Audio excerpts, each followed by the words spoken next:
Esto, admitir, aceptar. Voy a editar unas clases. Termina lo que te dejé. ¿Ya?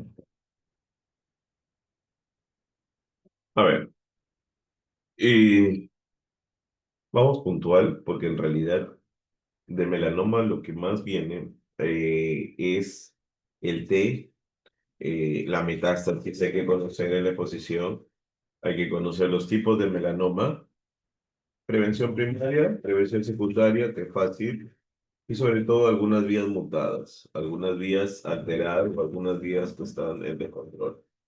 Entonces, tenemos que, para empezar, es una enfermedad muy poco frecuente, pero no, nadie está ajeno a este tipo de cáncer.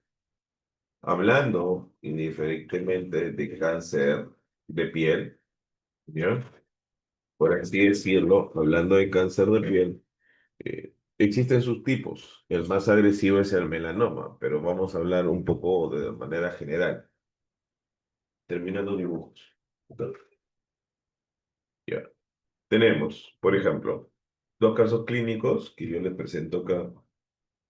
Una mujer de 89 años, tiene un fototipo cutáneo tipo 3 con hipertensión arterial, bueno, tiene comorbilidades, ingresa por una úlcera infectada en la cara.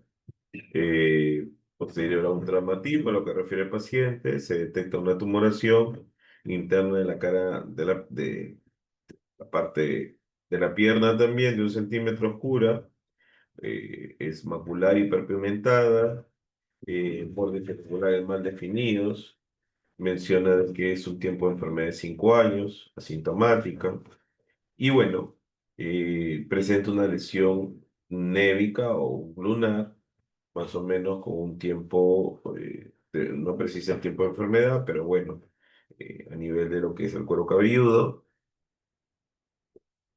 Y en la dermatoscopía se sospecha melanoma maligno nodular. Eh, Como vemos nosotros acá, el paciente presenta una hemoglobina de 9 gramos por decilitro, 90 gramos por litro. Y bueno, se le realiza una exéresis de la lesión y en la exéresis de la lesión total se confirma el melanoma maligno, ¿no? Es de tipo epitelioide nodular. Se le hace estudio de extensión de enfermedad, la paciente logra tener una extensión aproximadamente de un estadio tipo 2. Y bueno, para corroborar el tipo de enfermedad se amplía incluso a la inmunohistoquímica, esta pregunta de examen. Una histoquímica muchas veces, a veces el paciente no logramos encontrar clínicamente un tumor en piel, muchas veces no hay un lunar, ni en la mucosa, ni en la parte genital, ni en la piel, pero sí hacemos la biopsia del ganglio, entonces el ganglio tiene que tener, nos va a salir el resultado metástasis compatible de melanoma o de tejido epitelial, hacemos el IHQ, usamos S100, melana, HMB45 y el SOC10. Ese es el diagnóstico diferencial para melanoma. Todo eso, sí, eso se orienta en inmunohistoquímica. Citoqueratina C5, C7 pinta para epidermoides, CD20, CD3 pinta para linfomas, ¿no? ¿Ya? Y pues el resto de exámenes que ya, para no entrar a más detalle en inmunohistoquímica, pintan a sarcomas. Entonces, muchas veces este S100, Melan A, HMB45 y SOC10 son los que pintan inmunohistoquímica. Entonces, pintan a melanoma. Y esta paciente, pues, en la exéresis, normalmente logra tener un AP, que como ustedes se dan cuenta, los AP es un T4, ¿no? Pero idealmente, pues, este paciente logra entrar a controles, ¿no? Hoy por hoy, no todos los cánceres en estadio 2 o estadio 3 ya se observan porque hay un alto riesgo a recurrencia ante el cáncer vuelve. Entonces, muchas veces pasa eso. ¿Ya? Entonces, la idea es ver si el paciente tiene criterios de adyuvancia, que es tratamiento después de la cirugía.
Bien, entonces nos damos cuenta que el paciente en la historia clínica está mencionando fototipos.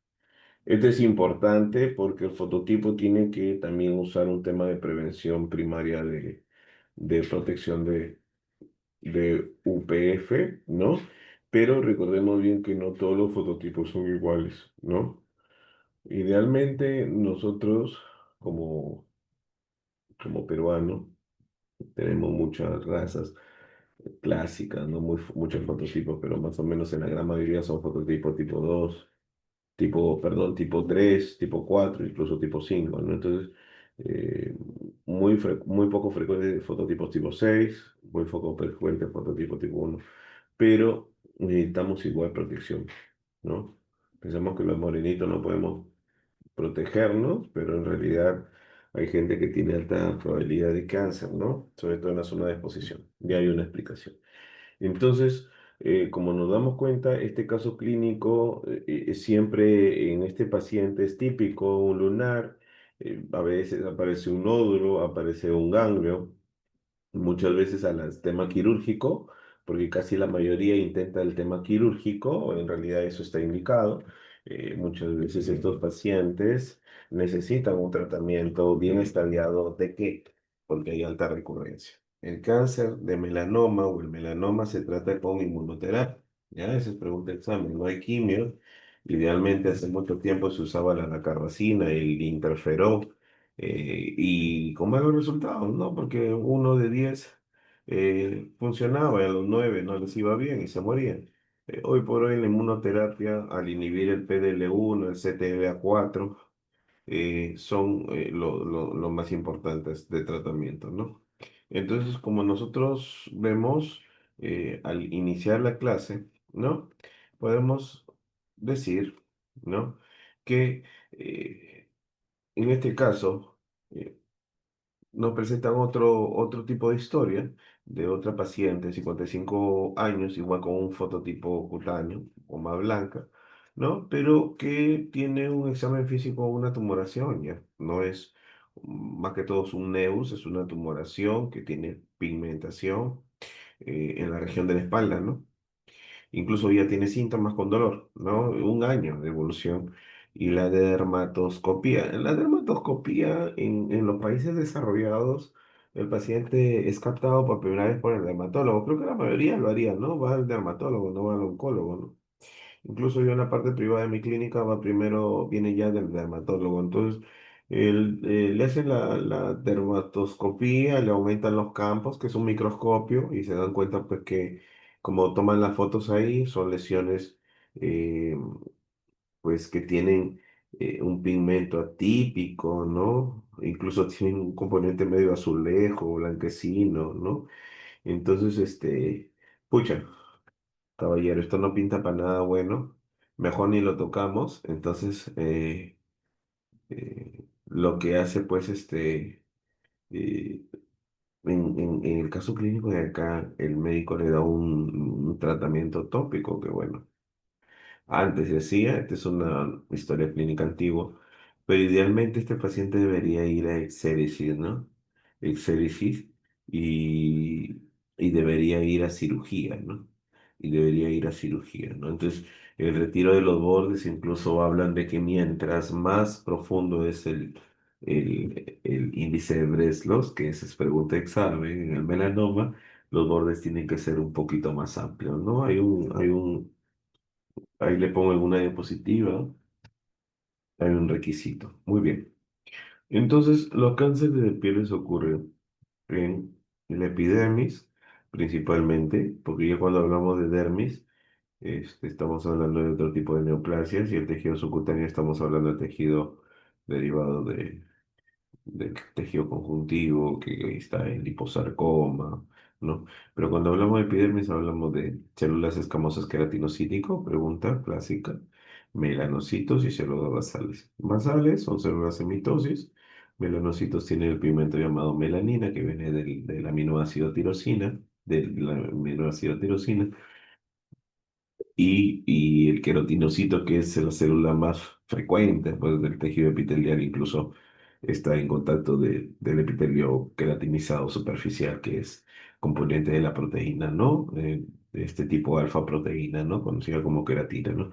Y células muertas. Entonces, la frecuencia del cáncer de epidermoide, de células escamosas, tipo queratinocitos, clásica, ocurre ahí en esa capa, ¿no? En la capa de las células basales, el vaso celular, ¿no? Y pues como vemos el melanoma maligno, que ocurre por los melanocitos, pero tiene una característica el melanoma maligno muy diferente a las células basales desde el punto de vista molecular, que tiende a ser infiltración, tiende a ser metástasis, tiene un microambiente muy diferente y una vía alterada, muy, muy diferente, de tener una característica que es profundo en la gran mayoría, y la profundidad nos da la supervivencia incluso, ¿no? Incluso hay cuadros que por ahí les pongo a ustedes que mientras más profundo, cuánto tiempo puede vivir este paciente. Entonces, imagínate, la piel o la epidermis mide aproximadamente 1 milímetro, y si vemos esta gráfica incluso pasó el milímetro, ¿no? Podríamos incluso jugar un poco al dibujo. Esto tendría más que todo como 4 milímetros de profundidad, ¿no? Un T4, ¿no? Un T4, si está ulcerado, un T4B, si no está ulcerado, un T4A, ¿no? Y como vemos acá en este indicio, el índice Lieber-Clark ya no se usa, pero nos usamos en el TNM de melanoma el índice Breslow, ¿no? Entonces en el Breslow, eh, la supervivencia es muy pobre en un T4, que es más de 4 milímetros de profundidad. Y estos pacientes a los 5 o 10 años, ninguno está vivo, ¿ah? Según la inmunoterapia o el tratamiento actual último, sí pueden llegar hasta el 50%, ¿no? O sea, de 2 pacientes uno puede llegar a esa meta, ¿no? De estar vivo. Entonces, vamos repasando los cánceres más frecuentes. Uno de ellos es el vaso celular frecuente en tu centro de salud, en tu poste, en tu emergencia. Vienen y llaman al oncólogo: emergencia, se está muriendo. Este es un tumor de piel clásico. Primero, no todos los cánceres son melanomas de piel. 60% es un vaso celular. Tampoco significa que un melanoma diga, no, eso es un vaso celular y no lo mandes a biopsiar. O sea, tienes que hacer una buena conducta. Los vasos celulares primero dan en viejitos para empezar, ¿ya? Dan en la cara en preferencia, ¿no? Dan en la cara, en la zona de exposición, ¿no? Es causado por los rayos ultravioleta tipo B, ¿ya? Y ocurren en las células basales. Entonces, vemos 5 tipos clínicamente clásicos. Puede ser un bulto, un nodular, el tipo vasocelular nodular. Ojo, pregunta examen, el ulceroso, ¿no? Porque el paciente viene con una sobreexpresión de un hueco, una herida que no cura, ¿no? Que es la figura número 3. El pigmentado, que incluso puede simular como un melanoma. El esclerosante, que es duro, tieso, parece una cicatriz. Y el superficial, que es totalmente plano, ¿no? Estos cánceres, mucha gente con su ideología no se tratan. Se van, se ponen hierbas, un montón de cosas en la sierra, y vienen ya con deformaciones, vienen con incluso malformación en la cara, ¿no? Si nosotros agarramos un poco la literatura y vemos los atlas, yo he tenido un montón de pacientes con carcinoma vasocelular, ¿no? Avanzado en la cara, y es totalmente mutilante, es totalmente deformante, ¿no? Hay pacientes que incluso pierden parte de hacen una mutilación, ¿no? Avanzado y ulcerado, como nosotros nos damos cuenta. Entonces, esto, bueno, estas imágenes son suavecitas, ¿no? Estas imágenes son bonitas, pero en realidad muchos pacientes que yo veo en el seguro vienen ya muy, y sin tanto aporte curativo. ¿Por qué? Porque un carcinoma vasocelular, aparte de ser un tumor superficial, aparte de no ser un tumor profundo, estos pacientes logran a curarse, ¿no? Tienen un alto riesgo de curación, ¿no? La cirugía es todo, incluso cuando vengan, cuando vienen ya ulcerados y tanta cosa, o sea, se curan, no hacen metástasis, ¿no?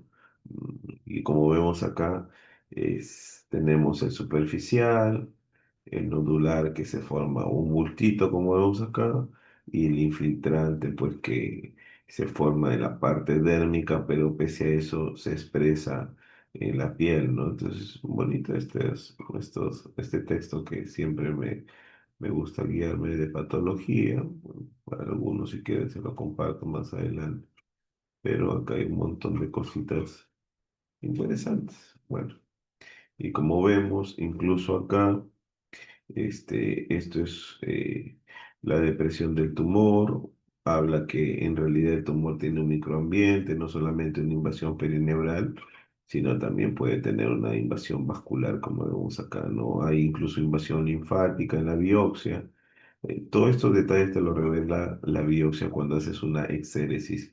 Y como nosotros nos damos cuenta, la cirugía es todo y tiene que tener márgenes negativos, o sea, no tiene que haber eso. Si el paciente hace márgenes negativos, pero ya está curado, pues eso ya no va a morir de ese cáncer, no sé si me dejo entender, ¿no? Pero muchas veces si el paciente tiene márgenes positivos, no el tumor no se sacó por completo, tiene que volverse a operar o incluso si es muy viejito, se podría dar radioterapia, que es una indicación también, ¿no? Una indicación radioterapia o una braquiterapia, ¿no? Que son sesiones más locales. Entonces, continuando con tus diapositivas acá, tenemos otro tipo de cáncer que es el espinocelular, ¿no? Y el espinocelular tiene una característica, ¿no? Esta característica es que primero es frecuente, sigue siendo el segundo cáncer más frecuente. El monte Sinaí, que por ahí a algunos les he pasado, o el Fitzpatrick Color Atlas, siempre nos habla de un espinocelular un poquito más invasivo que pese a estar por las células queratinocíticas y pese a ser también una enfermedad por la edad, acumulativo por el UV, los lugares más comunes muchas veces son las zonas de exposiciones, como por ejemplo vemos la cara, el párpado, las orejas, pero no solamente eso, sino la parte genital, incluso la mucosa, ¿no? Es un cáncer que es bien raro ver metástasis, el espino celular. He visto dos pacientes con metástasis y las metástasis muchas veces son ganglionares. Las metástasis muchas veces son eh, a ganglios linfáticos locales, pero en algunos pacientes por continuidad, como vemos ahí, ese tumor bien avanzado, un tumor un paciente del hospital, pues ese paciente es irresecable, es no quirúrgico, no tributario para cirugía y está infiltrado está infiltrado al globo ocular, te ha infiltrado al músculo, te ha infiltrado al, la cavidad orbital y infiltrado al hueso, ¿no? Se puede hacer cirugías mayores, hay institutos como el Neoclásico que hacen cirugías muy mutilantes, cruentas, ¿no? Pero con alta deformidad de la cara, ¿no? Con el tema de hacer un R0, que significa no haber márgenes positivos, ese es un R0, ¿no? R y un cero, ¿no? Pero de nada sirve mucho un R1 o R2, donde dejan su enfermedad macroscópica o los comprometidos, porque a veces no es tributario por la zona C radioterapia y consolidación. Pero bueno, se logra dar cuenta que eh, cuando un paciente logra tratar esto en etapas tempranas está curado, ¿no? No necesariamente tiene que llegar a eso, por ser muy mutilante, ¿no? Y posteriormente tenemos nosotros el melanoma maligno, ¿no? Entonces, el melanoma maligno sí es un mundo, porque no todos los melanomas incluso son iguales, no todos. Eh, Hoy en la mañana vi una paciente que le habían operado muy bien, era un T2, si no me recuerdo, un T2 N0, M0, es una paciente que había tenido buena cirugía. Bueno, le hubiera pasado el caso clínico para que ustedes lo vean. Y bueno, pues lo malo de esta pacientita es que esta paciente, eh, según las guías actuales, necesitaba igual con inmunoterapia. No se le dio la inmunoterapia y después de 2 años se le advirtió, no, esto puede venir. El paciente no podía costear la inmunoterapia, a veces la inmunoterapia, pembrolizumab, o nivolumab con ipilimumab, a veces son un poquito costosos. Estamos hablando de una ampolla que cuesta 20.000, 30.000 soles y muchas veces una ampolla viene de 100 miligramos, los pacientes necesitan 200 miligramos, dos ampollas. El ipilimumab también necesita pues otra o tiene otro monto. Entonces es un costo que a veces el paciente una, dos veces puede pagarlo. eh, a veces vendió una casa, vendió algo, ¿no? Por el paciente y uno lo ve, te lo juro, en la parte privada como eh, se vuelve fuerte, pues no piensa que es un gasto leve. Pero el seguro, el Senaris, que es la parte del SID de nosotros, sí lo tiene en la mayoría de pacientes, ¿no? Entonces, lo podemos brindar al paciente. Hace mucho tiempo el paciente lo compraba, si es que el que podía comprar. Como ella en ese escenario T2, N0, M0, en un estadio 2 necesitaba ayudancia, pero el paciente no podía costearlo. Y pues, como nos dimos cuenta, la consecuencia recurrido viene con un nódulo nuevamente en la pierna, en la axila. Y pues este paciente hay que biopsiar los ganglios incluso y va a ir a inmunoterapia, pero ya como un cáncer incurable, ¿no? Pero eh, esto no debería pasar así, ¿no? Entonces debería tener su tratamiento oportuno. Todavía tenemos inmunoterapia para melanoma maligno en el hospital, pero el ser metastásico, ¿no? Que sí de cajón va inmunoterapia, ¿no? Pero en los casos más tempranos no hay nada. A veces se opera, eso es todo, vigilar, no hay nada. Y pues como nos damos cuenta, el melanoma tiene un promedio, es 40, 60 años, ahí está el grupo. Incluso es el 2% de todos los cánceres de piel, ¿no? Entonces, la exposición a rayos ultravioleta tipo B es una de las causas más importantes por su alta incidencia a ionizar. Y pues la diseminación superficial es la más frecuente, ¿no? 70% de pregunta examen. Luego está el nodular, luego está el léntigo. Y quiero que entiendan un poco, la palabra léntigo, si les preguntan en el examen y le viene la clave, léntigo es un lunar, pero otra cosa es un melanoma lentiginoso maligno. Y este resultado no es clínicamente, este es un resultado por anatomopatología, por la biopsia. Y muchas veces, a veces con la pinta de la patología, no sale así, simplemente a veces hay que hacer digamos así como le decía a los alumnos, hay que hacer la revisión de inmunohistoquímica. Hay que usar HbM45, perdón, S100, y para encontrar el tipo de cáncer, no es un melanoma.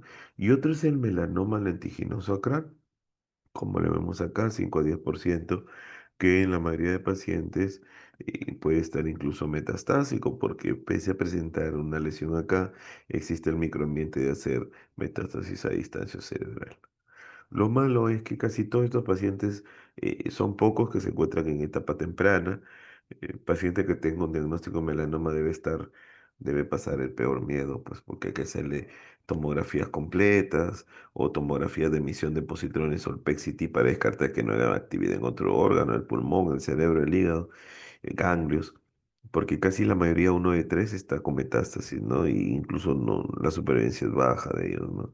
Como les hablé, el simplemente tener T4, o sea, un T de tumor 4, porque tiene más de 4 milímetros, imagina, es un paciente que a los 5 años ninguno está vivo, o uno, nada más de dos personas, ¿no? El 50%. Entonces, todo esto viene a través de muchos factores. Usted nace con el sistema inmunológico, entre comillas, débil y también la radiación ultravioleta.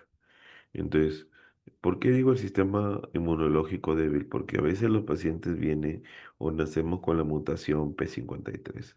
El P53 es un gen supresor de tumor.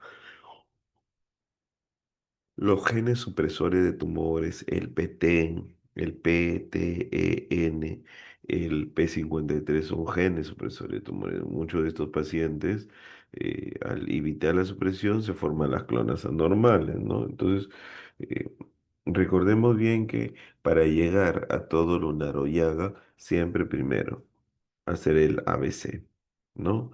Desde la simetría, el borde, el color, el diámetro más de 6 milímetros o menos de 6 milímetros y la evolución. La dermatoscopía o el microscopio nos permite también dar criterios de biopsia o no, o mandarlo al cirujano directo, ¿no?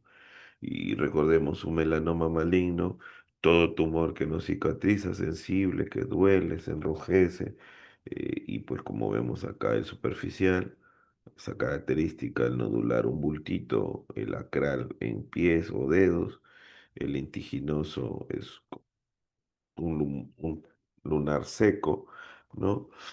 Y pues esa es la característica, ¿no? El diseminado o el superficial puede estar en cualquier órgano, pregunta examen, los nodulares muchas veces en la cara, ¿no? Ya, el lentiginoso maligno también no tiene preferencia, en la gran mayoría en la cara, y los sacrales en extremidades, ¿no? Y esto se logra ver, ¿no? Incluso existen variantes raras de melanoma, que es ya lo más raro, ¿no? Tuve una vez un paciente que era el nebus azul maligno, el melanoma lentiginoso mucoso, el neurotrópico, ¿no? Y otros que ya pertenecen a los sarcomas. Si vemos en la figura número 2 hay una mucosa con una presencia de melanoma. La diferencia es que el paciente tiene que estar, eso es un melanoma mucoso, tiene que tener un buen examen clínico. Siempre tiene que tener un buen examen clínico. ¿Ya?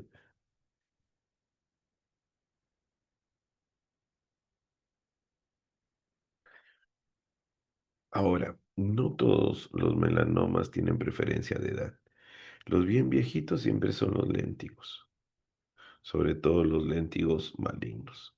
Los sacrales, que están en pies, pueden dar no solamente en los dedos, sino en las palmas. Y recordemos bien que el más rápido y el más, digamos, agresivo, ¿no? Eh, en realidad es el famoso melanoma nodular. Ese es el veloz. Luego sigue la extensión superficial y bueno, los otros, ¿no? Muy bien. Y como nos damos cuenta, la localización siempre en cualquier lugar, hay melanoma uveal también, clásico. Y pues las vías alteradas siempre pregunta examen. Nosotros pedimos bastante perfil molecular al paciente. Primero hacemos el testeo PDL1, que es el ligamento de la superficie del tumor para la inhibición de la apoptosis, ¿no? Entonces la célula no muere, hay una proteína que se aísla, el PDL1. También pedimos la mutación BRAF y BRE, que esta mutación BRAF B600C está en las 50% de melanomas, ¿no? Y por ahí tenemos las otras mutaciones que no son tan comunes, pero está el NRAS, ¿no? Que está en el 15 a 20%. Y esto, algunas tienen la mutación del P53 y la mutación CKI también, pero la más frecuente en la mitad de los melanomas es el BRAF B600C. Pregunta de examen. Ahora, vayamos al punto. Todos nosotros, cuando hablamos de la vía PKI en TOR, cuando hablamos nosotros de la vía MAC, RAF, RMK, en realidad estamos hablando del microambiente del crecimiento celular. El crecimiento celular, para que tengan una idea, muchas veces tiene que estar constituido por moléculas de transmembrana, como vemos nosotros acá, proteínas de señalización, y citoplasma, que es la parte de color azul, el núcleo, que es del color rosado, y pues el núcleo produce hijos, o dos cosas, o el núcleo produce hijos, o lo que llamamos nosotros la proliferación, o el núcleo ordena morir, que se llama la apoptosis. Entonces, las vías de crecimiento, como por ejemplo tenemos la vía del NRAS, que este es un factor de crecimiento, ¿no? RAS, BRAF, MEC, RK y LK, lo que hace es fosforizar los genes del núcleo, estimular el tema del ADN para la proliferación. Es una vía de crecimiento. Lo mismo la otra vía a través del fosfatidilinositolquinasa con a través del GMPT, el AKT y pues toda esta vía de acá que nosotros tenemos, ¿no? Con la vía del Lentor y tanta cosa, que es. Y también tenemos las otras vías como el BCL2, el P53, la vía del P16, que es inhibir o activar la ciclina, porque si una vez que se fosforila el retinoblastoma, lo que va a hacer es que se active L2F, que hemos visto en el cáncer de cervix, se prolifere y haga el aumento del crecimiento de la célula, ¿no? Entonces, que hagan más clonas de células. En el melanoma, por algún motivo, la mayoría de la mitad tiene mutación del gen BRAF. Pregunta de examen. Y una partícula o un segmento es el B600EF. Y en algunos, solamente 20% tienen mutaciones del famoso AKT, incluso mutación del PTEN, que es un gen supresor de tumores. Algunos tienen mutación del P53, entonces en vez de inhibir la ciclina para que esta célula anormal o este núcleo anormal o este ADN anormal se bloquee, lo que hace es que esta célula anormal se siga produciendo. No es como que tú tengas una falla en alguna producción que tengas de zapatos que se produzcan más anormales. Y lo mismo también ocurre alteración de la vía del entorno. Entonces, eso es lo que te está tratando de explicar esta vía de mutación, ¿no? Entonces, como vemos nosotros, la más principal es la vía MAC-PC, que viene a ser la mutación del BRAF que te dije. También puede ser el NRAS, que también te hablé un ratito. Y pues, como nos damos cuenta, son vías alteradas, ¿no? Eh, y acá incluso lo teníamos señalizado, ¿no? Que estas vías, ¿no? En otras palabras, son aquellas que promueven la supervivencia o la proliferación de las células, ¿no? Eh, La vía famosa MAPCK, o sea, la vía de la quinasa activa de nitógeno, o sea, la vía que llamamos RAF, BRAF, MEC, esa es la vía más principal, con su mutación BRAF. B600F. 50% de los pacientes con melanoma pregunta, examen, ¿ya ves? ¿Qué tanto te estresas? Listo. Y existen otros tipos de sobreexpresiones genéticas como las mutaciones CRK, ¿no? A través de la proliferación, a través de la diferenciación, e incluso la migración y el bloqueo de la apoptosis. Esta rayita para acá es inhibición, inhibición de la apoptosis por el factor NF-kappa B, ¿no? Para que esta célula al inhibir la apoptosis sobreviva más, ¿no? Tenemos la vía alterada también en TOR, ¿no? Y como nos damos cuenta, esta vía anteriormente se fabricaron fármacos que bloqueaban esta vía, pero nos damos cuenta que si usted quiere bloquear algún fármaco en especial, la célula tiene muchas vías alternas para seguir haciendo proliferación y apoptosis. Estamos hablando del melanoma. Entonces, estas vías de escape son aquellas las que dan malas respuestas, ¿no? Si bien es cierto, ya se han creado medicamentos, como por ejemplo el inhibidor del BRAF-B600, le hacemos el testeo de la mutación y usamos el bemurafenib con drafenib, incluso travetinib y el sorafenib también para la mutación RAF. Tenemos también solitinib para la mutación SEQUIT, ¿no? Tensironimo y everonimo para la mutación mTOR, ¿no? Que hace rato lo mencioné, que es la vía fosfatidinosidol KT-mTOR, que cuando está mutado lo que hace que la célula siga estimulándose para crecer y para sobrevivir. O sea, sobrevivir significa que inhibe la apoptosis. Entonces, como nos damos cuenta, son vías ya genéticamente mutadas. Entonces, existen medicamentos, pero el melanoma es un poco más astuto, ¿no? No responde a bloquear una vía porque hay vías alternas. Como nos damos cuenta, no se puede bloquear un paso. Es como que usted trate de cerrar la cocina y por otro lado puede salir el delincuente, ¿no? La ventana, tanta cosa. Entonces es un poquito difícil. Entonces, en resumen, cuenta 50% mutación BRAF y NRAS 20%, ¿no? En otras palabras, ¿cómo se estadia un cáncer de melanoma?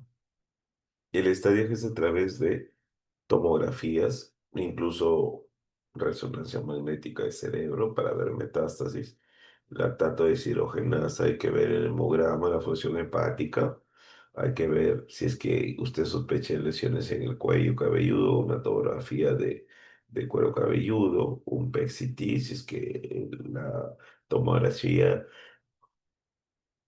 de emisión de positrones en Lima, de repente medicina nuclear amerita, tenemos el INE o el PEDESCAN Perú, donde se realiza, es un estudio que cuesta como 5.000, 6.000 soles, siete de controles de melanoma, de linfoma, al PET-CT, y veo cómo están sus resultados, bien. Entonces, lo que sucede es que acá se usa una, eh, una isoforma de glucosa, es un tipo de glucosa sensible, ¿no? Al, a lo que viene a ser la tomografía con emisión. Esta tomografía escala del 1 al 5 a través de la unidad de Ubille, de la cual un de Ubille alto de 4 o 5 me explica un poco más actividad tumoral, sobre todo en los controles de mis pacientes. Yo tengo melanoma y veo que el paciente pues tiene una resonancia que me tiene alta sospecha, esa recurrencia, o como vemos acá, un nódulo en la mama y en la mama del lado izquierdo. Entonces, cuando nosotros lo emitimos al PET-CT, ¿no? Podemos hablar de una recaída, una recurrencia, por así decirlo. Hablar del TNM es sencillamente hablar de la profundidad. El T se divide en A y B. El A viene a ser la ulceración, perdón, sin ulceración, y el B es una ulceración. Por eso tenemos T1A, T1B y T4A, T4B. Mientras más profundo, el T va creciendo de tamaño. Un T2, un T3 y un T4. Un T4 más de 4 milímetros de profundidad, T4A sin úlcera y T4B con úlcera. Los N, en otras palabras, me mencionan que son estaciones de ganglios a distancia, ¿no? De 1 a 2 ganglios es un N2. Este es un diagnóstico muchas veces quirúrgico. Y si tiene de 4 más ganglios es un N3, ¿no? Hoy por hoy, el tema es que no solamente un paciente al retirarse un melanoma, como en este caso acá, solamente se retira el tumor, se retira la lesión. Hoy por hoy también se tiene que ver un buen estudio de estadiaje ganglionar o el tema de hacer la exéresis o el retiro del tejido ganglionar. Los ganglios inguinales son estaciones de metástasis. Entonces, para mí es importante esto de acá. Vean que no solamente hay un gran tránsito linfático, sino también hay un gran tránsito vascular inguinal en esta zona de pliegue. La zona inguinal, al ser linfadenectomizada, muchas veces da una mala calidad de salud al paciente, produciendo linfedemas crónicos para toda su vida por la mala circulación linfática que le dejan posteriormente. Entonces, nos damos cuenta incluso que también el TNM tiene el N, metástasis. Hablamos de metástasis a cerebro cuando hablamos de la metástasis M1D. Hablamos de metástasis, en otro caso, a órganos como el hígado. eh, Estamos hablando de M1C. Hablamos de metástasis a pulmón, M1B. Y hablamos de una metástasis a piel, a ganglio, perdón, a músculo o a un ganglio muy distante, M1A. Pregunta y examen. El M1A puede ser 0,1 según el lactato de deshidrogenasa que se encuentra presente. Los valores de lactato de deshidrogenasa en la mayoría de laboratorios llegan a estar hasta 250, no más. El lactato de deshidrogenasa se encuentra ubicado a través de la vía de la glicólisis, como decían los alumnos en la rotación, pero que en gran actividad tumoral, este lactato de deshidrogenasa logra detectarse en la sangre elevado. Entonces, esto me indica gran actividad tumoral. Mientras más actividad tumoral haya, el lactato de deshidrogenasa está aumentado. Los melanomas no hacen lisis tumoral, que significa la explosión o la destrucción de cada célula, que una no hace daño, pero millones sí, elevando el sodio, bajando el potasio, aumentando el calcio, e incluso aumentando la destrucción del ADN de esta célula muerta, produciendo aumento del ácido úrico y produciendo insuficiencia renal. Los melanomas muchas veces no producen lisis tumoral. Yo no he visto mucha lisis tumoral con melanoma y los linfomas sí. Pero como nos damos cuenta, un melanoma que menos vive es el M1D, es el melanoma estadio 4, pero que tiene metástasis cerebral. La metástasis cerebral siempre da una mala calidad de vida a los pacientes. Siempre estos pacientes con metástasis cerebral, incluso a los 5 años, no hay reportes, se lo aseguro. El estadio 1, dense cuenta cuánto vive el paciente. Si es M1A, solamente el tumor se encontró en la epidermis, no hay ganglios. Perfecto. A diferencia de un estadio T4B, que mírense, basta la profundidad, basta antes, mueren y 7 se encuentran vivos a los 10 años con inmunoterapia, si es que reciben. Y vean cómo la curva de supervivencia cambia en un estadio 3 cuando estos pacientes no solamente tienen profundidad, sino también tienen ganglios. Y un estadio, por ejemplo, más avanzado, que es el 4 al tener metástasis, la supervivencia logra estar muy baja, ¿no? Incluso a los 10 años, 24% están vivos en un estadio 3B. ¿Qué es el 3B? Es un tumor profundo, hay gran cantidad de ganglios, hay más de 3 a 4 ganglios en la pieza quirúrgica, 4 más, y así no haya metástasis, es un paciente que necesita adyuvancia, necesita tratamiento posterior, pero el seguro no lo cubre, tiene que pagarlo, si no lo puede costear. Es la mala vida de estos pacientes, no solamente 4 llegan a vivir hasta los 5 años incluso. El melanoma maligno, anteriormente, nosotros no lo entendíamos muy bien. Hace mucho tiempo lo tratábamos como esa figurita, como cavernícolas. Usábamos el famoso imiquimol, que era una crema tópica, ¿no? Usábamos muchas veces la dacarbazina, que era un antibiótico, ¿no? Usábamos citocinas como el interferón alfa, la interleucina 2, pero en realidad los pacientes morían. Hay incluso en neoplásicas. Yo cuando me formé en mi residencia en Lima, en neoplásicas, en consultorio cero en el módulo, seguimos recetando interferón hace como 6 años, 7 años atrás, ¿no? Entonces, no, no teníamos a la mano el tema inmuno. Sabíamos que el inmuno era parte de la época de los años 90, pues de los años, perdón, actuales en Estados Unidos y los estudios que recién estaban saliendo de Andy Anderson. Entonces, para nosotros era una novedad. Seguíamos tratando con interferón, algunos dacarbazina. En realidad incluso le dábamos dacarbazina por 5 días, tanta cosa, puta, los resultados eran pésimos, pues no le hacíamos nada al paciente. Venía peor, dijo un pata, con su melanoma avanzado. En el melanoma maligno, por si acaso, si viene alguna pregunta, si hay tratamiento de radioterapia, ¿ya? La radioterapia se da donde usted haya hecho una linfadenectomía, si el ganglio está positivo, tiene que darse ahí.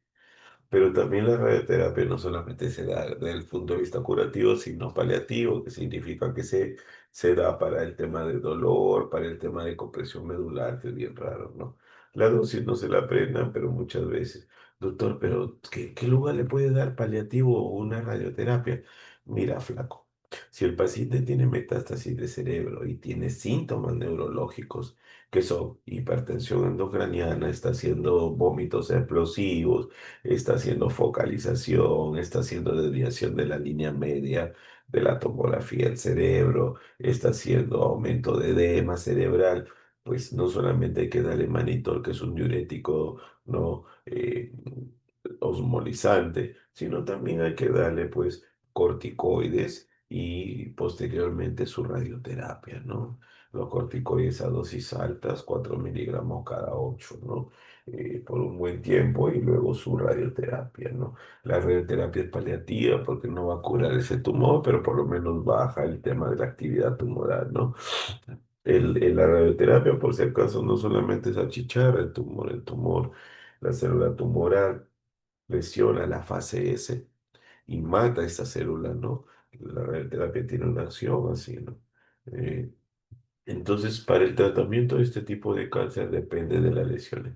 Son lesiones tempranas, incluso podemos hacer lo que es la biopsia de ganglio centinela. Primero se saca el tumor. Hay libros hoy del 2025 que recomiendan que mientras más profundo es el tumor, mínimo los márgenes tienen que ser 2 centímetros, ¿no? Tienen que ser 2 centímetros, ¿no? Pero si es uno de menos de 1 milímetro hasta 1 centímetro de margen, ¿no? Porque muchas veces dicen, se evidencia tumor, eh, T4, ¿no? Margen a 1 milímetro, entonces una cirugía insuficiente, ¿no? O sea, los márgenes tienen que ser más. Lo segundo, como hablábamos nosotros, hay que hacer la biopsia del ganglio centinela, que es el fenómeno, el uso del fenómeno de- del famoso azul de Pateo, que es un tipo de azul que usamos en el ganglio. A ver, te explico lo que es un ganglio centinela. Cuando uno tiene una estación metastásica, así sea en la axila en el cáncer de mama, así sea en el cáncer de cervix, o así sea en el melanoma, muchas veces para no ser una linfadenectomía radical, sobre todo en la ingle, en la axila, donde el paciente te va a hacer un linfedema y te salgan todos los ganglios negativos, hay un método para detectar si hay ganglios tomados de cáncer y eso se hace con el ganglio centinela. En este ganglio centinela nosotros lo que hacemos es poner una sustancia radioactiva, que es el azul de Patao, que es una sustancia que simplemente se aplica y forma un fenómeno llamado el Schindler.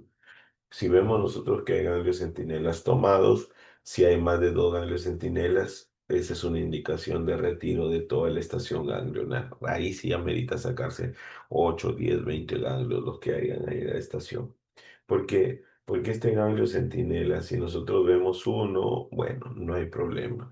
Vemos más de dos, hay que retirar. ¿Por qué? ¿Por qué no están indicados retirar los ganglios? Porque existe algo que se llama el linfedema y lo vemos ahí, una mala circulación linfática.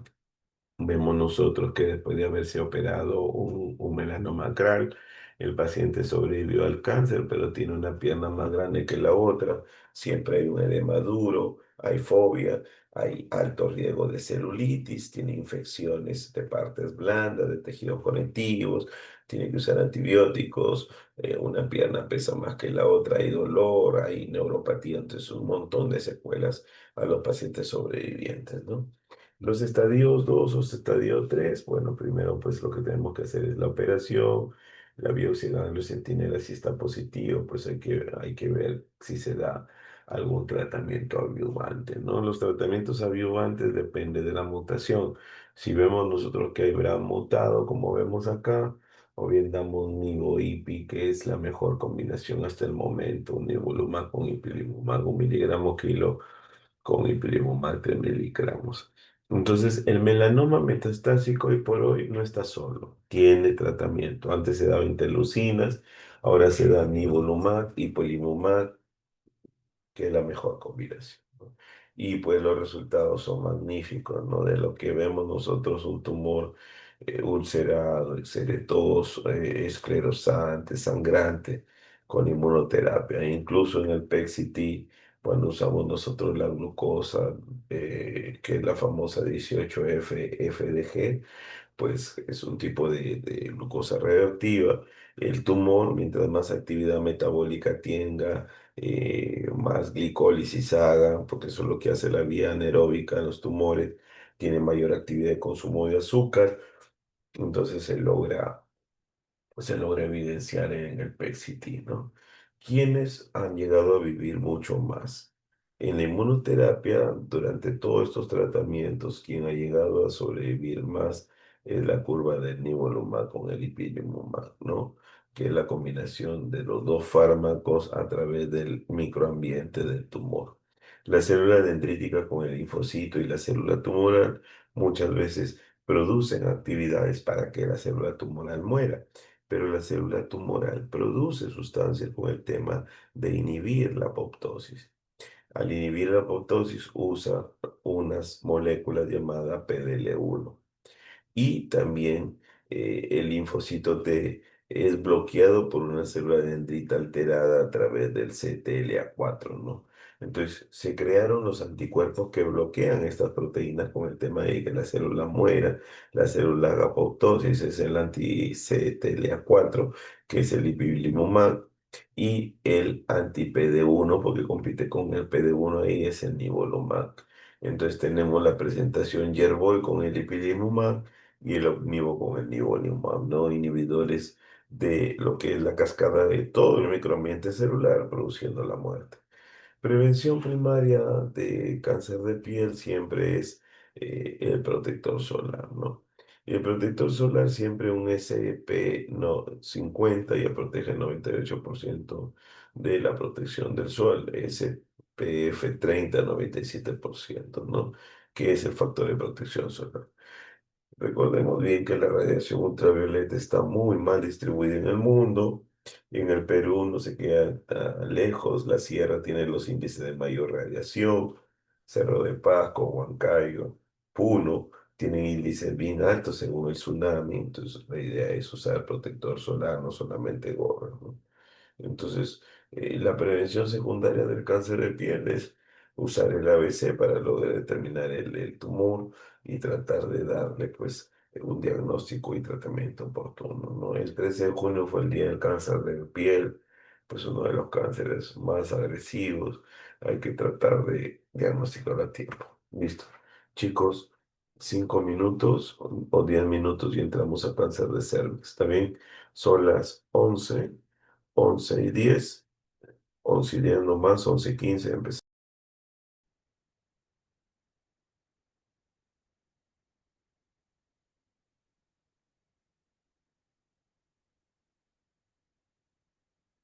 Muy bien.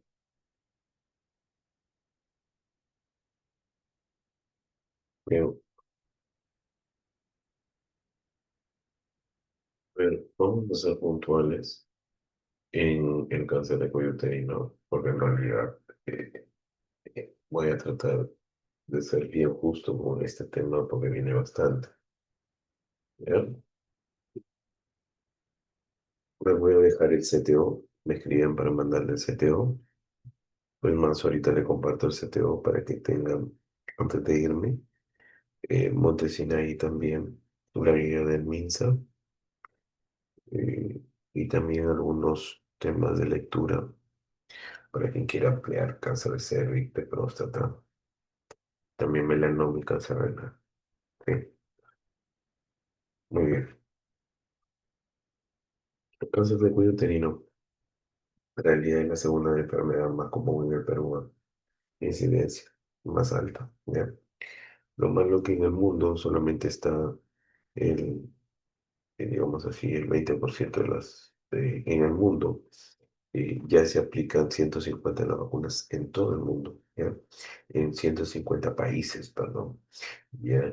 Eh, Sabemos nosotros que es un cáncer no tan frecuente en los primeros países de desarrollo, pero en nuestro país es la segunda causa más frecuente, ¿no? Y pues una de cada cinco, una persona, una mujer muere cada 5 años por cáncer de cuello. Recordemos que el 20% de peruanos y peruanas vacunados con el VPH es una incidencia o una meta muy baja debido a que La meta del año 2025 respecto a cáncer de cuello uterino es eh, mucho más amplia, ¿no? Cervix 90, 70, 90. Y lo pongo por si acaso le voy a venir. Y acá está. Esto es, ¿no? Bueno, no sé si estará en algo más acá. A ver, algo para que lo entienda. En español. Ahí está. Mejor. Entonces, que nos damos cuenta nosotros, eh, a diferencia de el gran impacto de BPH o la vacunación en el mundo, para nosotros es importante el tema de la prevención porque esta meta me adelanto y me la pongo así antes de que ustedes la tengan ahí. Ya, me adelanto. Esta meta es lo que evita a nosotros que este problema de salud social sea tan impactante. En realidad, ahora cáncer de cuello uterino en el mundo, eh, en el 2025 damos a la etapa 4 pembrolizumab, pero pues es una ampolla que cuesta como 40.000 soles, 30.000 a 40.000 soles, dos aplicaciones, como digo, y luego hay que mantenerla por 35 sesiones cada 3 semanas. Esto se puede evitar con una vacunación sencilla, ¿no?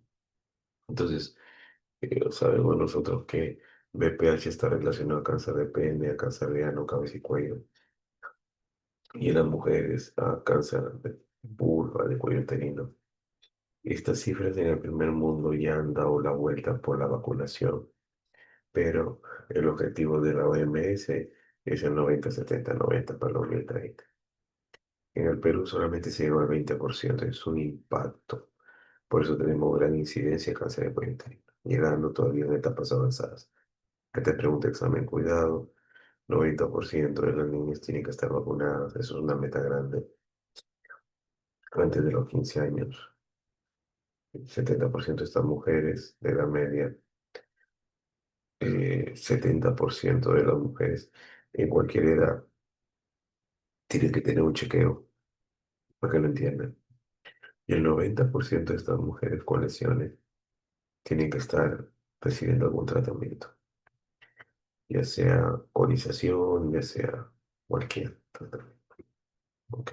Entonces se lo pongo acá para pasárselo en su diapositiva. Voy a ver malos entendidos. Ahora, la incidencia en el mundo es después de la mama cervix y la mortalidad en el mundo, como nosotros nos damos cuenta, en mujeres, ya eh, viene a ser pues eh, la segunda enfermedad con mayor mortalidad. Esto es el Globocan, pero es exclusivamente en pacientes alrededor del mundo esta incidencia, ¿no? Ahora, en el 90% de pacientes está relacionada a BPH y otros tipos de cánceres asociados, pues a otros subtipos, cáncer de estómago, helicobacter, hepatitis B y C, a hepatocarcinoma, ¿no? Quienes viven más son las pacientes con enfermedad localizada, 91% a los 5 años están vivos, o sea, 9 de 10 están vivos. En enfermedad distante, 1 de 10, no solamente yo, hasta ahora que yo conozco a una paciente en la etapa 4 por el camino, fallece 3 años, a los 2 años. A los 5 años que he visto a alguien que ha llegado, bien difícil. Incluso estas gráficas son muy esperanzadoras. 16% significa que vea aunque sea una a los 5 años viva, tal vez con inmunoterapia, ¿no? Por el tratamiento estándar de bevacizumab. Epidemiología, como vemos, viven más las pacientes tempranas, viven menos las metastásicas, 1 de 10, ¿no? La edad en el diagnóstico siempre son pacientes mayores de 30, pero los sobrevivientes, en la edad de sobrevivencia o el porcentaje de sobrevivencia a los 5 años en todas las etapas, etapa uno, etapa 2, imagínate en esa gráfica, casi más del 65% está viva, pero no gana porque el primer mundo siempre encuentra temprano, nosotros arrastramos esas cifras para abajo porque tenemos más pacientes en etapa avanzada, ¿no? Según la FIO, la supervivencia siempre en las etapas 4 son bien bajitas. Las etapas metastásicas a los 5 años son muy pobres, ¿no? No llegan ni siquiera al 20%, ¿no? Como vemos esta gráfica acá, ¿no? A las justas llegan al 10%, ¿no? En cambio, los pacientes en etapa temprana al año están todas vivas, no han muerto, y a los 5 años también, ¿no? Entonces, no varía ese porcentaje. Los factores de riesgo tienen que ver mucho con esto, si viene siempre en el examen, ¿no? Herpes, infección clamidia, relacionada múltiple tabaquismo, inmunodeficiencia anticonceptiva letal.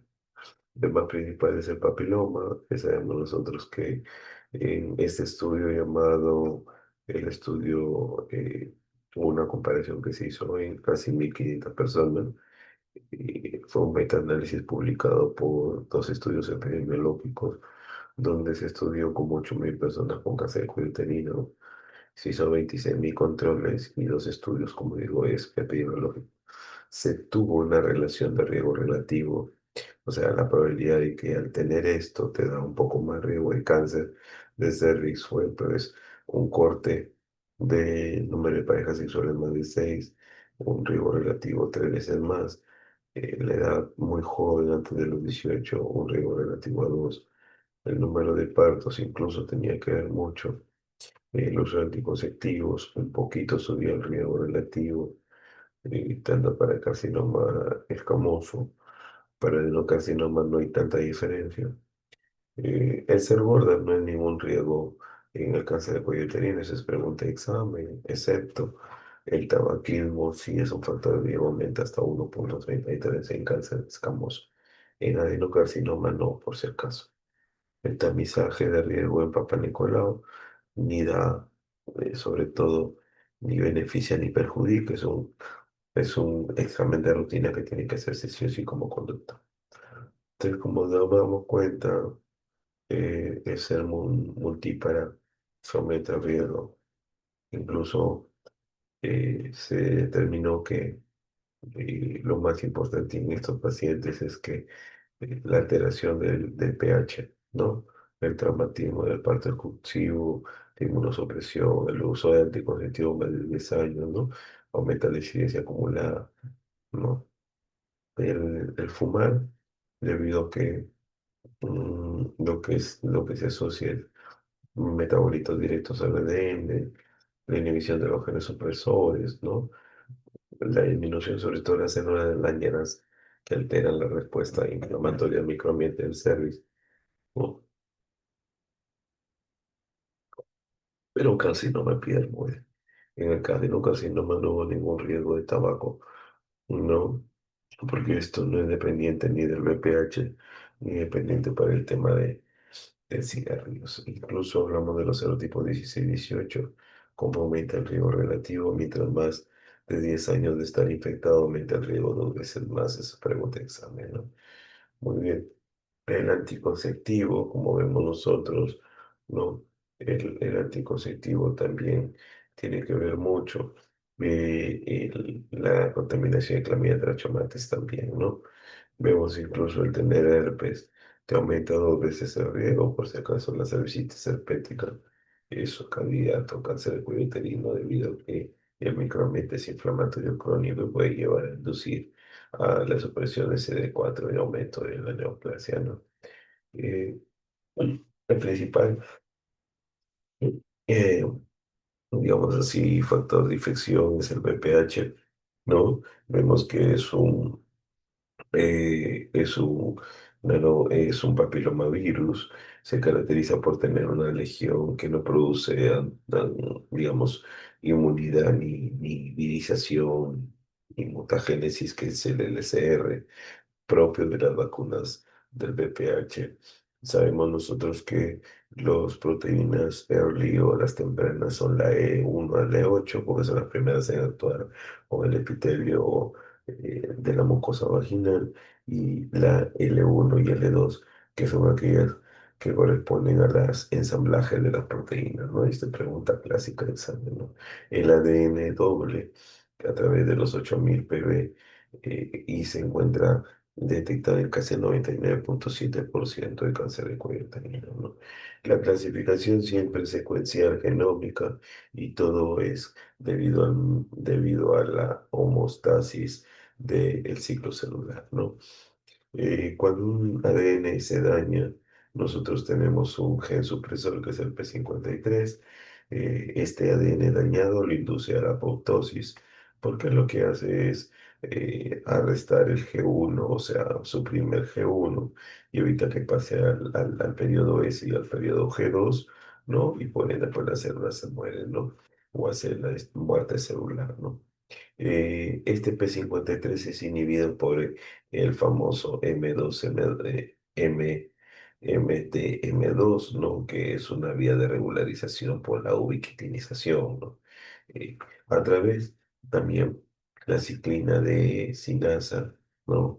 Estimula el gen de retinoblastoma para que la proteína E2F se active, y a la vez al fosforilarse activa el ciclo celular, ¿no? Entonces, haciendo que esta célula prolifere, ¿no? El P53, en cambio, lo que hace es inducir al P21, que va a inhibir la fosforilación del retinoblastoma para que la célula se dividan cuando hay un ADN dañado, ¿no? Entonces, esta es una de las maneras. ¿Qué es lo que sucede cuando el paciente está infectado de VPH?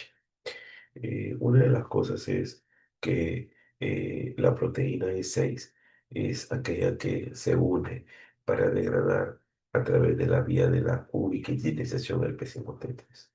Al inhibirse el P53 ya no puede inducir la inhibición de la sinasa y fosforilar el retinoblastoma. Entonces, este retinoblastoma lo que va a hacer es fosforilarse y activar el ciclo celular. Al activar el ciclo celular y con este ADN dañado, esta célula va a ser mutante, es una célula alterada, con alto poder de proliferación y no tiene freno al morir, ¿no? Lo mismo ocurre en la E7, que la E7 lo que hace es, en realidad, bloquear la vía de la ubiquitinización con el retinoblastoma, ¿no? Entonces, el P53, la vitamina perdón, la proteína E6 y el E7 con el retinoblastoma, ¿no? Que siempre viene. Entonces, la característica más importante del E6 es que al inhibir el P53, este ADN dañado no se repara y no muere, sino activa la apoptosis. Lo mismo como decimos acá, cuando se activa la E7, perdón, lo que viene a hacer es unirse a la famosa E2 ubiquitinación quinasa, ¿no? Inhibir la muerte del sistema inmune del virus, ¿no?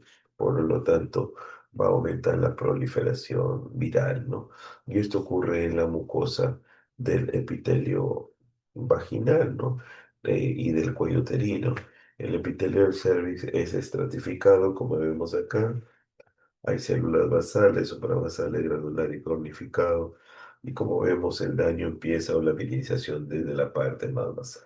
Las células basales son infectadas, comienza a actuar L1 con L6 lo que llamamos nosotros la fase de mantenimiento y proliferación, y la fase de amplificación con el ensamblaje y el uso del L1, L2 a través de la réplica del nuevo ADN, y la replicación conlleva de nuevo la traducción del ADN y a células dañadas para que comiencen a proliferar más células alteradas, ¿no? Eh, Recordemos bien que esto se va a ver reflejado en resultados patológicos, ¿no? Y los resultados patológicos muchas veces de estos son tanto el frontis de células a través del Papa Nicolau, que lo que me va a hacer en el Papa Nicolau es determinar lo que llamamos nosotros lesiones escamosas intraepiteliales, ya sea de alto grado o lesiones atípicas, y la biopsia lo que me va a determinar es la lesión intraepitelial cervical. Todo empieza con una lesión intraepitelial cervical y se llama intraepitelial cervical porque es aquella que no atraviesa la membrana basal. Esta membrana basal se va a respetar en la neoplasia intraepitelial cervical. Por eso que logra no ser un cáncer invasivo.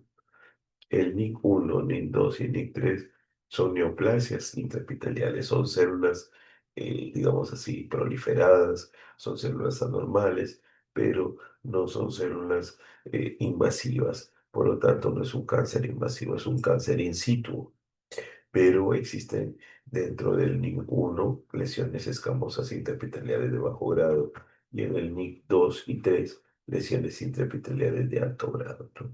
El tratamiento es totalmente distinto. En adelanto, un NIC1 es observación porque el 80% regresiona al epitelio normal, pero el NIC2, NIC3 tiene que hacerse conización porque esto conlleva un cáncer de cuello uterino, ¿no? Los protagonista siempre es 6 y es 7 y para la proliferación e integración es el L1, L2. Ahora, un cáncer invasivo es aquel que no respeta la membrana basal y puede ser etapa uno, etapa 2, 3 y etapa 4, ¿verdad? Muy bien. De la historia natural de la enfermedad, recordemos bien la característica que todo ninguno, como le dije, puede progresar a un cáncer menos de 1%, a diferencia del NIC3, que puede progresar hasta un 12%, e incluso la idea es que estos pacientes logran ir a una neoplasia avanzada o invasiva. Por eso el tratamiento en estos pacientes con NIC3 es conización, ¿no? El Papa Nicolau tiene una sensibilidad de un 50% de estos casos severos de NIC1, ¿no? Sobre todo en la gran mayoría. Ahora, todo esto tiene una historia natural de enfermedad. Esto no ocurre de la noche a la mañana, siempre hay más o menos un tiempo de 15 años de un cáncer. Justo el día de hoy me dio una paciente de nacionalidad venezolana de 22 años con cáncer de cuello uterino avanzado donde me refería que tenía inicio de relaciones sexuales desde los 10 años, ¿no? Y bueno, con consentimiento. Esta niña, bueno, ya no es niña, esta señora, debutando con un cáncer de cuello uterino a los 22 años, ¿no? Imagínate, ¿no? Entonces, eh, ¿qué podemos ver acá? Que esta historia natural de la enfermedad pasa, el paciente se infecta con VPH, que es el virus del papiloma, la señora nunca se vacunó cuando era niña, ¿no? Y esta infección latente, que es NIC1, NIC2, llega a ser una lesión maligna como un NIC3 y se lleva a un cáncer invasivo, ¿no? Incluso metastásico. La etapa de esta paciente era una etapa 4 es incurable. Llega con un tumor que invade la vagina, infiltración de la vejiga porque estaba consangrado, infiltración del recto y un montón de cosas. Ahora,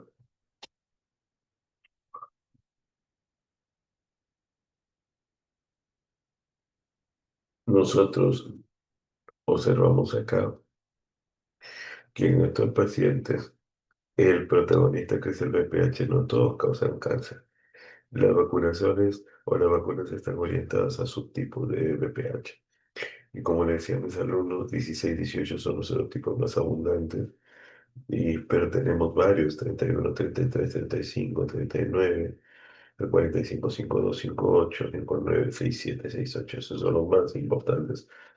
Existe el 611 que lo consideramos porque da un poco también en las vacunaciones de protección para mejorar la calidad del epitelio debido a que evita los condilomas, que son lesiones verrucosas, ¿no? Los condilomas contaminados, ¿no? Pero el 16-18 protagonistas de lesiones intraepiteliales de bajo grado y alto grado, y sobre todo carcinomas invasores. En cambio, el 18 más que todo relacionado a carcinoma escamoso y adenocarcinoma, que es una de las causas más comunes, ¿no? Entonces, vemos el microambiente de mutación, ¿qué estadio yo? ¿Qué pido? Pregunta de examen, lo primero que tengo que hacer yo es mi examen físico. Tacto rectal para ver parámetros, tacto vaginal para palpar tumor, repito, tacto rectal, parámetros y tacto vaginal para palpar tumor. Ahora, puede hacerse bajo guía anestésico cuando el tumor es pequeño, quieres ver criterios de resecabilidad, criterios si el paciente lo vas a operar, tiene que hacer quirúrgico. Sí, idealmente si son tumores que tienes altas sospechas de infiltración de vejiga, infiltración de pelvis, infiltración de hueso pélvico, infiltración de la mucosa rectal o la resonancia magnética de cajón, ¿no?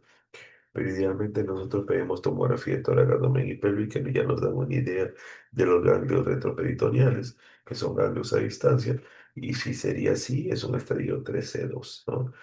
Bueno, también el PET-CT, no lo usamos mucho, fíjate el PET-CT. Usamos más la tomografía, la resonancia y el examen físico. Muy bien. Entonces, ¿por qué? Porque no todos los cánceres son detectables. Los cánceres más tempranos, como usted se da cuenta, tienen el tamaño de la punta de un lápiz. La gente dice, no, esto, yo tengo un higo, un carcinoma in situ o un carcinoma invasivo, pero etapa uno, perfecto. Muchas veces las etapas uno con la etapa 2 se diferencian. La etapa uno a con la etapa uno b. Si vemos nosotros la gráfica, esta pregunta de examen, el uno a es microscópico y el uno b es macroscópico.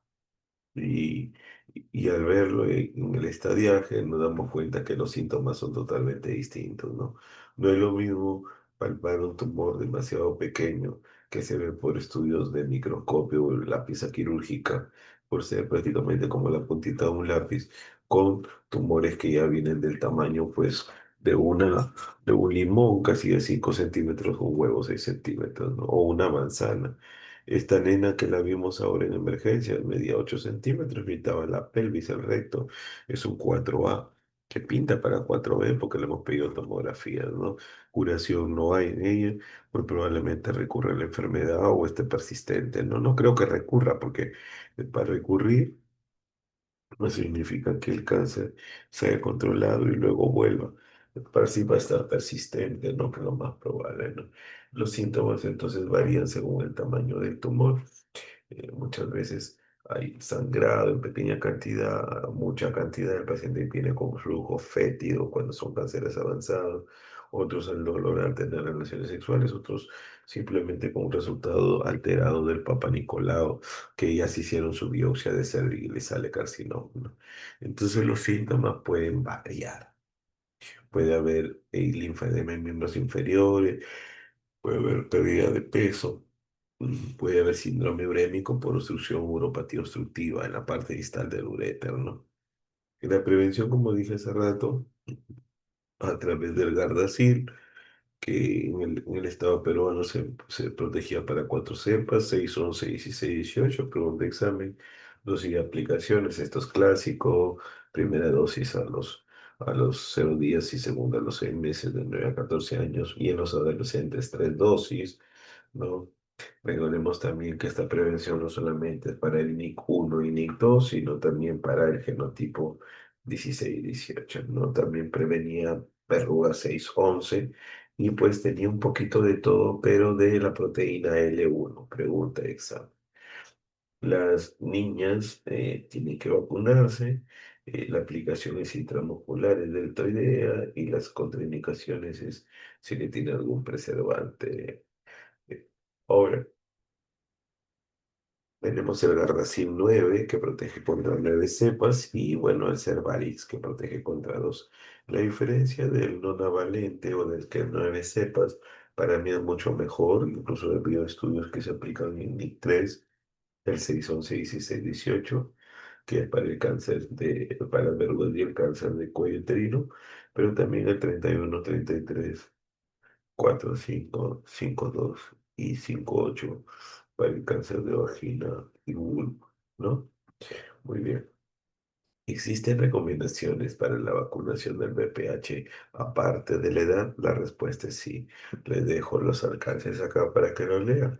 Por ejemplo, un paciente que tiene inmunosupresión o ha tenido trasplante, no importa la edad, no importa el sexo y no importa el tiempo, tiene poder, se beneficia con la vacunación del VPH. La prueba de detección temprana siempre son tres: el Papá Nicolau, la inspección manual con lo que es espéculo, con el ácido indolacético, donde al ver lesiones sospechosas tomamos la muestra de biopsia, y la prueba convencional del Papa Nicolau con citología líquida, ¿no? Entonces, nosotros al hacer una pequeña prueba a través del IVA, ¿no? Ponemos acá cervix, la inspección visual a través del ácido indolacético. Lo primero que vamos a ver nosotros en estos pacientes es, eh, aquí está, esto de acá es la toma de muestra del Papa Nicolau. Vamos poniendo acá un ratito.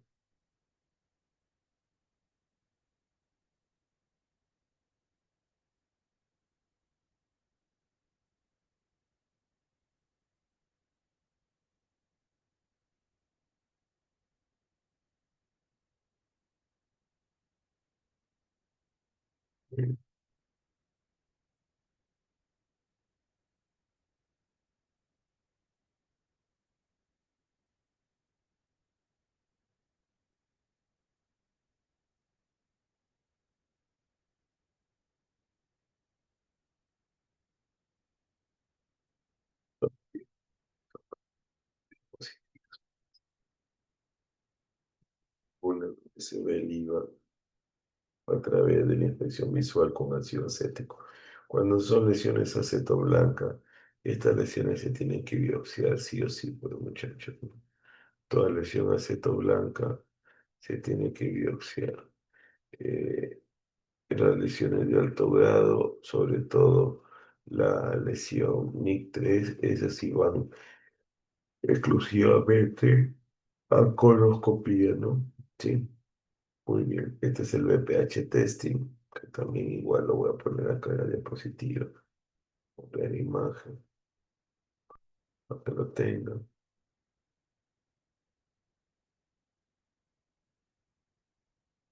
¿No?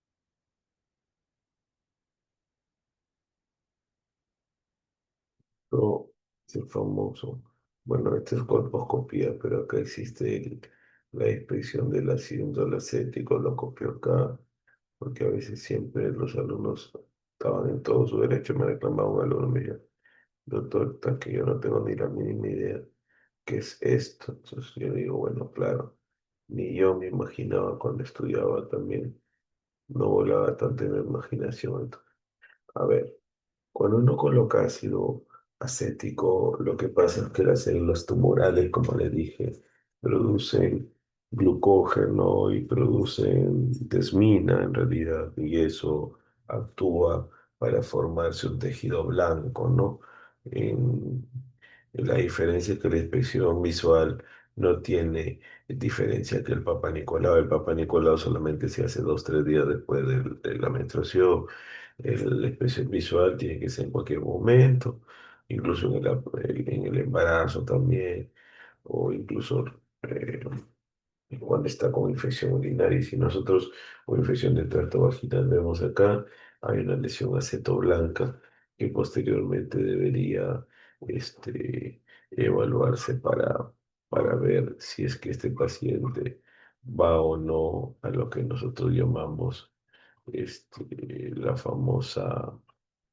la famosa biopsia o la colposcopía, ¿no? Entonces, esto, esto viene a ser el Papa Nicolau. Nosotros vemos acá, ¿no? En la detección precoz. Siempre un alumno me preguntaba, "Pucha, doctor, ahí está la explicación. tiene una sensibilidad, tiene una especificidad que no es al 100%. Es una prueba muy específica porque me va a detectar lesiones sospechosas de cáncer, la sensibilidad es baja, puede darme falsos positivos, o sea, gente que no tiene nada y sospechamos una inflamación, o sobre todo falsos negativos, ¿no? Y como nos damos cuenta, lo único que hace el Papa Nicolau a través de poner el espéculo y tomar la muestra es pedir un frontis a través de unas placas o lo que llamamos nosotros láminas periféricas, que son de vidrio, y lo mandamos a frotar y fijar con formol y digamos así, y luego al patólogo, ¿no? El patólogo nos da este resultados en menos de 3 días, están los resultados del BPH o el Papa Nicolau. No el BPH, sino del Papa Nicolau y es importante, pero recordemos bien que no es un estudio completo, ¿no? Tiene problemas porque el que lo toma mal se equivoca, lo fija mal, le pone poco el formol, sale alterado. Quien lo ve, el patólogo, te dice cualquier cosa o al procesarlo. Entonces puede llegar a tener resultados totalmente malos y a veces sale a la paciente, pero no. La paciente le dicen que haga ese estudio y no le sirve, no le sirvió ni de ninguna ventaja.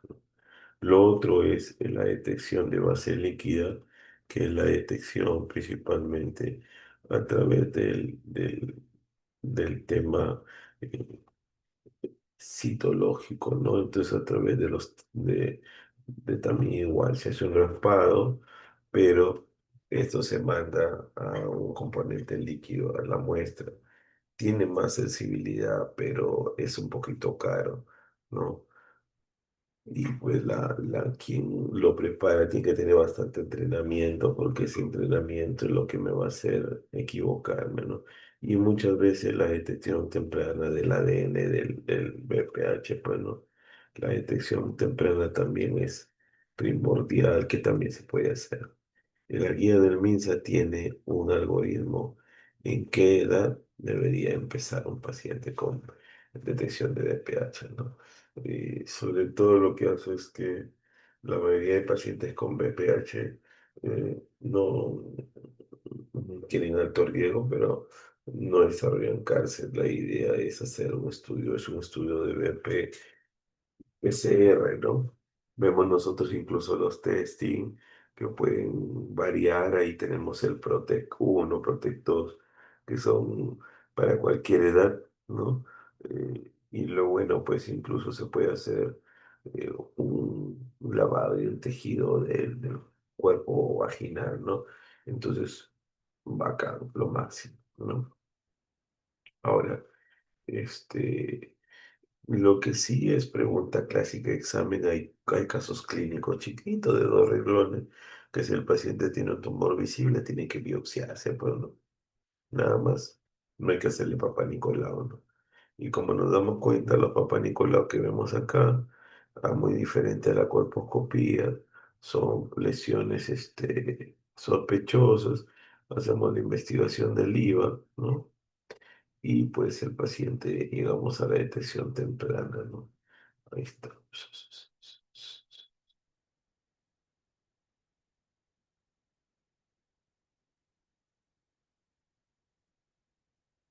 Listo, muchacho. Ahí está, para que lo tenga. Y bueno, idealmente si yo veo una lesión por IVA sospechosa, blanquecina, tendría que ir al colposcopio, ¿no? Y el colposcopio es la muestra de biopsia. Si no hay una lesión, deberíamos hacer un legrado, pero si hay una lesión, una biopsia, ¿no? Y pues la idea es ver que hago el control del NIC 1. El NIC 1 se controla al año, pero el NIC 2 o el NIC 3 va a conización, pregunta examen. La conización es el retiro de un fragmento del cervix, ¿no? Con un estudio de patología y los resultados pueden darme cualquier cosa. No solamente NIC, me pueden dar un carcinoma escamoso, un adenocarcinoma, de un carcinoma adenoescamoso adenoidequístico, ¿no? Depende de la histología. Entonces, el cáncer de cuello uterino histológicamente no solamente es epitelial, el epitelial es el más común, pero pueden ser no epiteliales, como por ejemplo algunos tumores, ¿no? Raros, pero que eso ocurre, ¿no? Entonces, no solamente es un estadio 1, una lesión local, sino la idea es hacer el TNM, ¿no? A través del examen físico, a través de las tomografías, ¿no? Es importante la resonancia magnética para mí, porque tiene un alto nivel de sensibilidad. Por supuesto, la resonancia magnética es mucho mejor para el tema de vejiga y bueno, el PET-CT también no supera estos estudios, ¿no? Como lo vemos, ¿no? Si quiero ver invasión de recto, que me ayuda más en resonancia, pues, ¿no? Si quiero ver el cerebro, eso resonancia, ¿no? Si veo ganglios, eso sí tomografías. Entonces la resonancia magnética me sirve demasiado para ver el volumen tumoral. Lo que permito es ver si hay infiltración en la vejiga, si hay infiltración en la mucosa del recto, si infiltra la vagina o parametrios. Parametrios vienen a ser los ligamentos. Se examinan a través del tacto rectal, ¿no? Y me dan mucha ayuda de qué tanto hay infiltrado, porque si hay infiltración es un estadio 2B, es un estadio no quirúrgico, pregunta examen, y muchas veces los estadios más avanzados, los 3B, que ya han invadido no solamente parametrios, sino han hecho uropatía, complicación. Entonces, ¿qué hacemos nosotros cuando encontramos un tumor en realidad para poder determinar el estadiaje? Examen físico y tomografías. ¿Ya? Examen físico y tomografías. Recordemos bien que los estadios más tempranos son estadios que tienen alto riesgo de invasión linfovascular, invasión paraórtica y tanta cosa. Ahora, vamos al estadio. Los estadios 1A son microscópicos 1A1, menos de 3 milímetros de profundidad del estroma y hasta 7 milímetros de longitud de ancho. Y 1A2 es más de 5 milímetros, 3 a 5 milímetros de profundidad y 7 de longitud. Los estadios 1B son macroscópicos, como por ejemplo el carcinoma invasivo más de 4 centímetros, 1B3, o de 2 a 4, 1B, B2, o mayor de 5 milímetros de profundidad, pero mide menos de 2 centímetros, se puede palpar el examen físico, es 1B1. Como nos damos cuenta nosotros, todo es cuestión de la infiltración. Los estadios clínicos 2A se diferencia en que el 2A se encuentra en el tercio superior de la vagina, ya no se encuentra solamente en el cervix. Doctor, pregunta examen, ¿cuál es la diferencia de un 1B3? El 1B3, cuidado con la pregunta, es un tumor que puede medir 4 centímetros, pero se encuentra exactamente en donde, en el cuello uterino. ¿Infiltró vagina? No. ¿Infiltró la parte de la vulva? No, ahí está en el cervix. Pero cuando este tumor ha logrado infiltrar, así sea 4 centímetros, y ha logrado infiltrar el tercio superior, los dos tercios superiores de la vagina es 2A2. Si invade parametros 2B, pregunta examen. Y si es que he logrado invadir y ha hecho uropatía obstructiva como hidroureteronefrosis, enfermedad renal, y en realidad, o infiltración de hueso, es un estadio 2B, perdón, 3B, 3B. El 3A es aquel que infiltró hasta el tercio inferior de vagina. Ese es un 3A.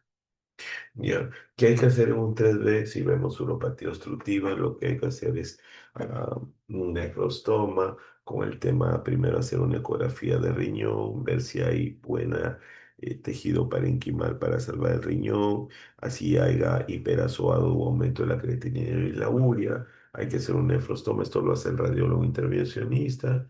Usa un kit de nefrostoma porque va a estar con un catéter externo, por ahí va a eliminar las heces, ¿no? El paciente con cáncer de cervico con uropatía obstructiva no a diálisis, no va, pregunta examen, nunca había.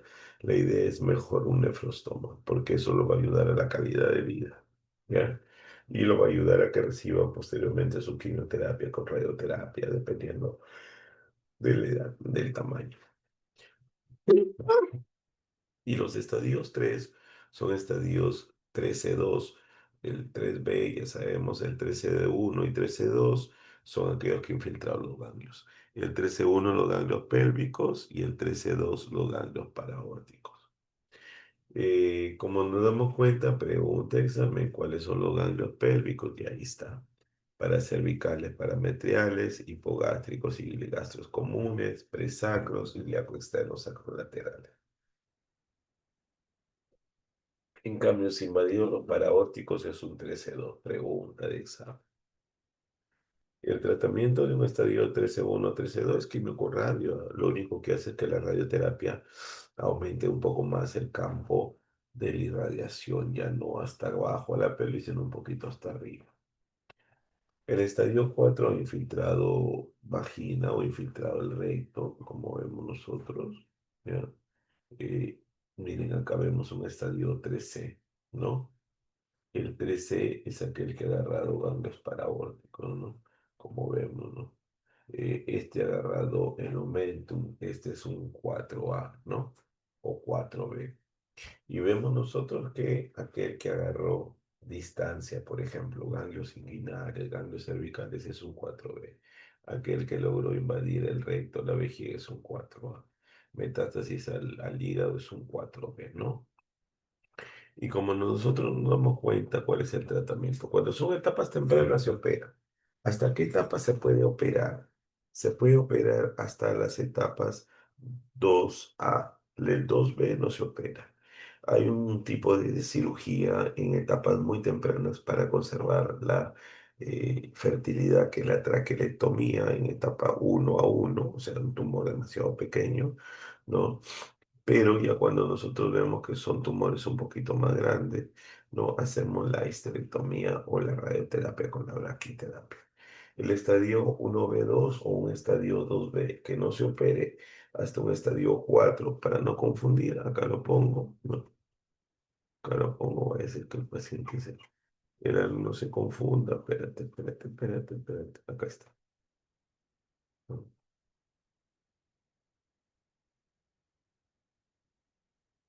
Mm. Entonces, un paciente que tiene mayormente un tumor grande o tiene un tumor que ha invadido en realidad los dos tercios superiores de la gimna o está, digamos, hasta infiltración de la vejiga o el recto y no es grande el tumor, quimio con radioterapia. La quimioterapia se da semanal, como ven acá, y la radioterapia se da por 30 sesiones, ¿no? De ahí pone las sesiones con la braquiterapia. Después necesita braquiterapia, que es una radioterapia local. Se dan 3 a 4 sesiones y terminó el tratamiento, ¿no? Pero a veces tenemos pacientes que muchas veces necesitan cirugía de rescate. No se hace mucho la cirugía de rescate en el cervix. Y otras veces tenemos pacientes con debut metastásico. Pregunta examen. El metastásico es 4B. Se usa muchas veces el pembrolizumab. Tengo pacientes con testeo de PDL1 más de uno, van a pembrolizumab, ¿no? Ese es lo máximo, el fármaco que se ha usado. Y ahí estamos, ¿no? Los resultados del PDL1 vienen más de uno, entonces va a pembrolizumab con quimioterapia, ¿no? Y la quimioterapia a veces es pues una quimioterapia con pembrolizumab, ¿no? Vemos nosotros la recurrencia de, mientras más grande es el grado de cáncer, la recurrencia local metastásico es amplia, ¿no? Y eso es un tipo de, digamos, sitio más frecuente de la metástasis, ¿no? Lo más frecuente en el sitio de la primera metástasis, cuando vuelve el cáncer, porque dice recurrencia, es el pulmón, ¿no? Muy bien. Entonces, nosotros, como les estaba diciendo, les deseo toda la suerte, ¿no? Justo estábamos viendo por ahí, creo que por acá tenía un paciente con Pembro, o mi Gmail. A ver, vamos a ver un resultado de Pembro. De repente, para el que no lo conoce. Ya, a ver, acá está Gmail, vamos a poner.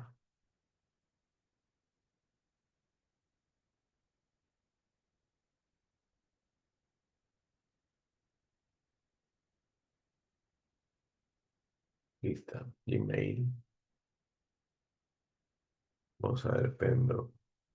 Que tengo varios, ¿eh?